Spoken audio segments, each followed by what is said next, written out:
Welcome back to In My Element. Today I'm here with David from Toaster Parts. He's going to give us a tour of his Honda Element, and I'm super stoked to show you this because not only does David live out of his Honda Element, but he's also a mobile mechanic. So he travels around fixing Honda Elements, and he also provides Honda Element parts to the community.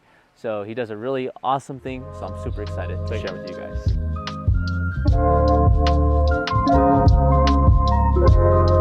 Yeah, so this is a 2003 Honda Element. It looked completely different when I first got it, but I've since done quite a bit. The only parts of this car that are original really are the main body panels, like the fenders and the doors and the hood and stuff like that. All of these like plastic fenders and all the trims and everything, that's all been replaced. I transferred over from 2006 Element plastics because I wanted black instead of gray, and then I just recently Raptor lined these last week, so it doesn't really matter anymore. But those have been Raptor lined. These are some of the OG from way back in the day, eBay clear corner lights. We've got a bunch of Rob Deasy products like the ditch light brackets, light bar brackets. We've got the awning and the rooftop tent. The rooftop tent's from iCamper, and that's been great. I just put that on this week as well. Lots of room, full-size mattress goes on top, closes up in like 2 seconds. Then this is another Rob Deasy product that I love. It's the Rotopax mount. I've got my gas tank on it. I don't really use it much, but and then I really wanted to have two, so I added my water Rotopax, but I also actually put it on a Harbor Freight swivel TV mount. That way I can pull it out, put a little spigot or faucet on top, and cook or wash my hands. It's pretty cool. And what did you do for the suspension to support all the weight and then also the towing? Yeah, so my big goal with this is to be able to tow. And there have been a lot of challenges with that, tweaking and tuning with the suspension as far as that goes. But right now we're running flat out suspension. The flat out suspension are full travel, like rally, I guess, coilovers. So they're adjustable height and adjustable dampening.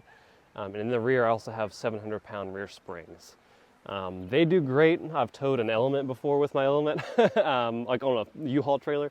And it does sag, so I would like to upgrade that at some point, but for now, with all of this weight and my trailer loaded, it does fine. There's no squat, so I really like that. Yeah, it sits nice. Thank you. Really nice. I appreciate it. And what's this ladder on the side here? Yeah, so this is a Rob Deasy ladder as well.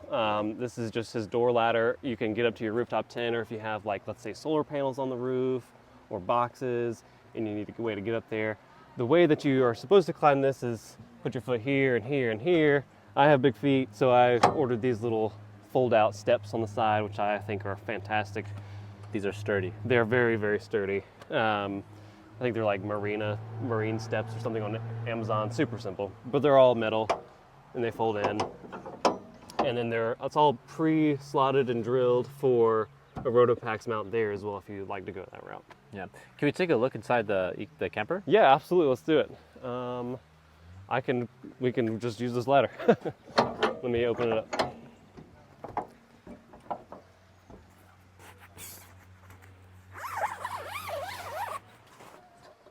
Yep, these are sturdy. Because you just got this, right? Yeah, we just got it last week and I put it on, and still want to do some interior modifications like a molly panel on the roof and run power up there, but right now this is exactly how it comes. It's a full-size mattress inside, and there's plenty of room. I'm 6 foot tall and I have no problem sleeping in it. Super comfortable, super spacious, folds down super easily. Yeah, pretty straightforward. One of the biggest things that I absolutely needed if I was going to invest in a rooftop tent was the hardtop, because I've got my wiring run for my solar panels. I haven't had a chance to mount them yet, but my solar panels are actually going to go on top of that. I thought about doing my cargo boxes on top like I had before, but it might be a little overkill, height-wise and aerodynamics, well, not too bad anyway, but yeah, so I really needed a hardtop. That way I could at least mount my solar panels and have power on the road, which I got with this. Why not the Ursa Minor e-camper? Mostly price, and also, I'm in North Carolina, literally right on the beach, and they're also right on the beach on the West Coast. So it's a long drive, long wait time, a lot of money. I would love to have an e-camper one day, but that's down the road. How much was the iCamper? I paid used. It was barely used. I got it on Facebook Marketplace for $2,000.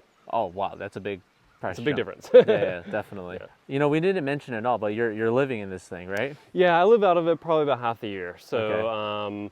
We have a full-size shop and a house in Wilmington as well. But yeah, about half the year I travel and work out of my element. And you travel with your girlfriend and the dog, right? That's correct, yeah, my girlfriend and my dog. So that's kind of why we invested in the rooftop tent, was like, a little bit of extra space is sometimes nice when we're gone for 2 months at a time. Can we take a look at the interior and Let's see do what's going on in there? Yeah, absolutely. So this is still a 2003, so pretty much everything about this interior has changed. So I've put in 2008 seats. There's a couple of reasons that I did that. They have the seat belts built into the seats, and so I always kind of liked the idea of not having to open my back door to let people out. But also I have my Harris hot rod swivel seat, and we actually designed a circuit board. It's hidden up underneath the dash that allows us to turn off the passenger side airbag, because in the 2003 you only have 2 airbags. It's the steering wheel airbag and the passenger side airbag. So it's actually on a switch at this point, and I'm able to turn it off. And if I turn my swivel seat around backwards, and now that we have the seatbelt built into the seat, it's actually legal in the state of North Carolina to ride backwards if you wish to do so, which is kind of nice for long trips, having access to the back, being able to work with the dog, whatever you need to do. So that's one thing that we did, and that's one of the reasons why I added these seats. And then I always, kind of going with a black on black theme. I have done the 2010 black flooring, so that used to be gray. I didn't know they had the 2010 had black flooring. Yeah, 2007 all the way to 2011 had black flooring. Oh, wow. Instead of gray, yeah. So then I did reupholstered my headliner and painted all the walls black. Lots of HRG Molly panels, and my favorite feature of the entire interior build is all my Fifth Element camping system. We've tried several different sleeping platforms and arrangements for storage, and just nothing beats the Fifth Element camping, especially with the cabinet. And you wouldn't believe how much stuff you can actually fit in that cabinet. So, I know. Can you show us the swivel seat? yeah, absolutely. So with the Fifth Element camping, this is a platform that you use to build the bed, but it actually clips onto the headrest. So you just lean the seat back, and sometimes it takes a little bit of finagling here, but you just pull the headrest off, and that comes off. Put the headrest back on, and then the swivel will swivel.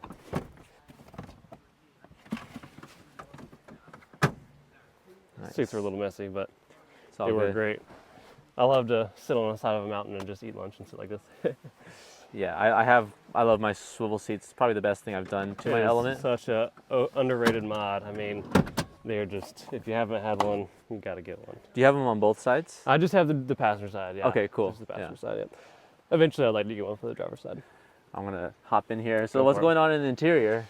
Yeah, so we've got all the Fifth Element camping. We've got 3,000 watts of onboard reserve power charged by, in theory, solar. We also have a shore power hookup on the outside, and it charges off the alternator. We have the TV. You have a TV? There's a TV. And there's a PlayStation in the upper cabinet. Really? Yeah, there is. That's It's just cool. used for sort of like, because that's not a smart TV, sort of just like our smart TV add-on. Yeah. Netflix and whatever else. That's really cool. You yeah. can, just chill back here and relax Just and watch hang out. TV. Yeah, absolutely. That's cool. Can you talk about what's going on up here? Yes. So this is my counterproductive Molly panel. I've just got like random stuff up here, so old patches and radios and survival gear, stuff like that. And then everything's been repainted. I need to repaint the center console, I just haven't done it yet. PA system, you can fit there. You could do like a CB radio, fits perfectly in that little compartment. Like I said, needs some tweaking, but it is what it is. And this I've never really seen. What is this? Yeah, so that's a Fifth Element camping center console. It's packed full of stuff right now, but it's super great. It's a great alternative to the stock console that's so far down to the ground. Kind of gets your cup holders a little bit closer to you, and lots more storage and easy access to the e-brake, which is awesome. That is so cool. It's freaking nice wood. It is. That's for sure. If you want, I can go to the other side, pop through. We can talk about like the dash and everything. Yeah. If you want to do something like that. Let's do it. Okay. These are SC door panels that I've taken the fabric out of and reupholstered to be black. I just think it's classy. And then all of this chrome is a rare element accessory that you could buy from the factory. I've added all of that. Resoldered the cluster, had David at Classic Automotive in here in North Carolina also do that for me, and put in some LEDs. I always loved the tan interior out of the 2007 and up, but of course the 2003, they don't have that. So I painted these like 5 years ago or something crazy. I can't believe they've held up as well as they have. This is actually an OEM leather wrap steering wheel. I've had it redone, but technically speaking, this is a replica on the real leather wrapped Honda Element steering wheel. They're really hard to find. Yeah, And it looks like you did the push start here as well. Yeah, so this is a JDI push start. They're extremely easy to put in, and I really like it. Yeah, so super easy to install, and I really like it because of the extra anti-theft, device that it's added. Or I guess I should reword that probably. And it makes it a little bit harder for people to steal your car, which is nice. Yeah. It So reminds you of like an S2000. it is kind of very like that. Yeah, it's awesome. I like it a lot. They allow you to have like these little key fobs or key cards. Like I have a key card, it's in my wallet. And so you tap your wallet wherever the sensor is that they give you. And so like you can put it in your headliner or wherever you think that you want it to be. And in order for your car to start, you have to tap your little key card or your key fob on that sensor. So Wow. instead of you just getting in your car and being able to start it if somebody has your keys, you actually have to like activate your car, which I think is epic. And it makes it harder for people to know how to actually start your car. So. There's a lot of like little tiny attention to detail things that make it really nice, like the chrome and then the painted interior and then the reupholstered like door panels. You'll never guess just looking Yeah, at it. I mean, another thing too is like, for example, like we did the leather wraps.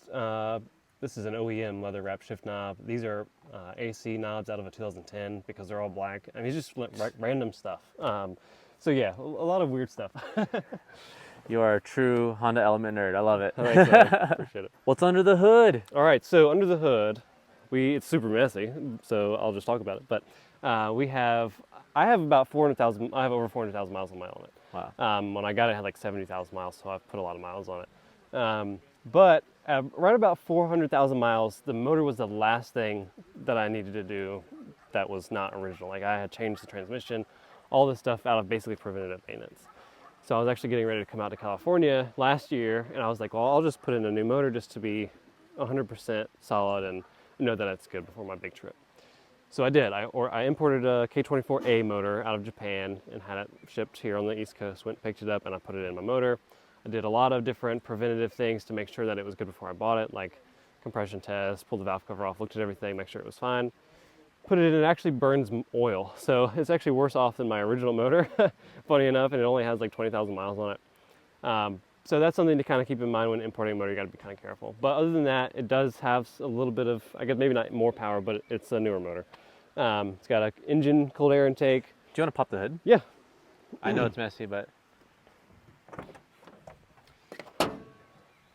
I could probably take a rag to it if it's too messy for you. oh my God, it's not too bad. Okay. It's pretty bad. All right, so yeah, K24A motor, and then this is my engine cold air intake and a bunch of wiring that doesn't make any sense right now. And then this is my 24F battery. I can't recommend that upgrade enough. 24F battery has like double the cold cranking amps and a ton of power reserve. Super. It's actually less expensive than the stock battery for a Honda Element. Do you have It's actually to upgrade cheaper. your battery trays or anything like that? Personally, I mean, you can. And there are battery trays out there that exist that fit it better. I take some vice grips and I bend my battery tray and I make it fit. Oh. And I've never had any issues with it. So. Sweet.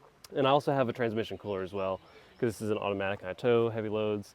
So the transmission cooler is a game changer for the longevity of the transmission. So what made you want to start Toaster Parts and live out of your Honda Element? Yeah, man, I mean, that's a loaded question for sure. But I would say, if you had asked me this 6 years ago if I would be doing this, I'd say you're crazy. This was never in my books for what I thought my life would go in that direction. But it all just kind of fell into my lap. So I ended up buying my second Honda Element. This was my first Honda Element ever. And I bought my second one.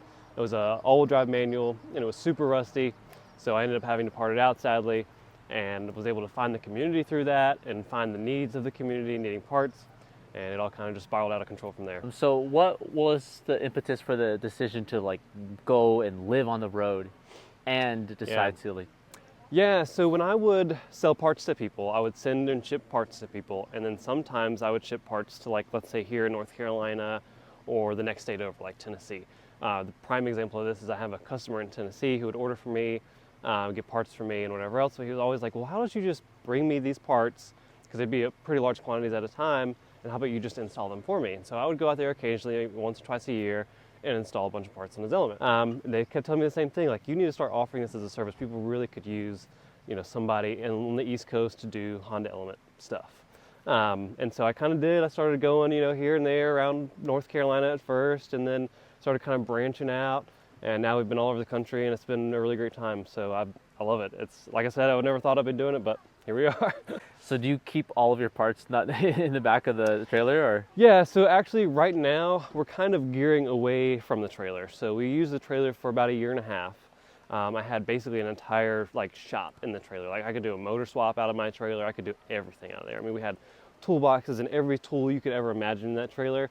There was not really any room for parts. It was just kind of my mobile shop. But it was super overkill, and the majority of the tools that I brought with me in my trailer weren't really used 90% of the time. So I'm only bringing like 10% of my tools, but I use them all the time. So usually what I'll do is I'll put them in my element, I'll load up and go do a quick trip to, let's say, like Maine or New York or Florida or something along those lines, where I do only a certain amount of different, you know, let's say services. So kind of geared away from the trailer, but the trailer is super great to have when I need it. So if someone wants to contact you for service or for parts, like, where can we reach you? Yeah, so phone number is the best. If you want to text me, it's 828-855-5969. You can also reach me on Toaster Parts on Instagram, as well as David Joyce is my Facebook. You can message me on Facebook Messenger as well. So why not something different? Why not like a Sprinter van? Why the Honda Element? Yeah, I think, you know, I think that that's kind of this is probably a very relatable question to a lot of element owners, but it's cheap. You know what I mean? It's an element is a lot of bang for the buck. You got a lot of space. There's I call them adult Lego sets. You can really do so much with them, and they're, like I said, they're cheap. So when I first got my element, it needed a lot of work, and I knew nothing about cars other than I liked cars. I didn't think I'd like a Honda Element. No, I was kind of forced into working on it, doing different things, and got good at it, and then really just fell in love with it from there. And they're super easy to work on. So I love the finance aspect of it and how easy they are to work on, and the parts availability. And yeah, I mean, you can turn them into lowriders or live out of this or whatever you want to do, and it's all relatively cheap in comparison to other things. So that's why I like it. David. Steven. Thank you so much. I taught you how to dab up just now. Yes, sir, I know. This is awesome, cool, dude. man. Like, you're living such a like adventurous, fun, cool life. Yeah. And to see like your passion for the Honda Element like really shows through. Yeah. And I think you do, like I said earlier, like an awesome thing for this little community that we have. Yeah. So yeah, thank you so much for everything that you do, Dude, man. Thank you. I really appreciate it. I couldn't be more grateful for this community. It's like my family. This is an OEM transmission solenoid. Oh, no way. I brought it from you, or brought it to you from my shop in Wilmington, North Carolina. Dude, thank you, man. And yeah, it's there it is. Oh. OEM, and it works perfect. Dude, thank you You're so welcome. much. I am so pumped. Like, I was looking on eBay and I couldn't find anything. So, Yeah. dude, Of course. thank you, man. Anytime. Hopefully this works. If not, I'm going to come to you for a transmission repair, There if you that's all right. A replacement. Oh, man, thank you. Cool. Anytime. Well, thank you guys so much for watching. Please be sure to subscribe to this channel. Be sure to give this video a thumbs up. Be sure to share it with any of your Honda Element friends. And then also be sure to check out our channel memberships. And with channel memberships, we offer exclusive content only for members. So please be sure to check that out. Support us, and we'll see you next time.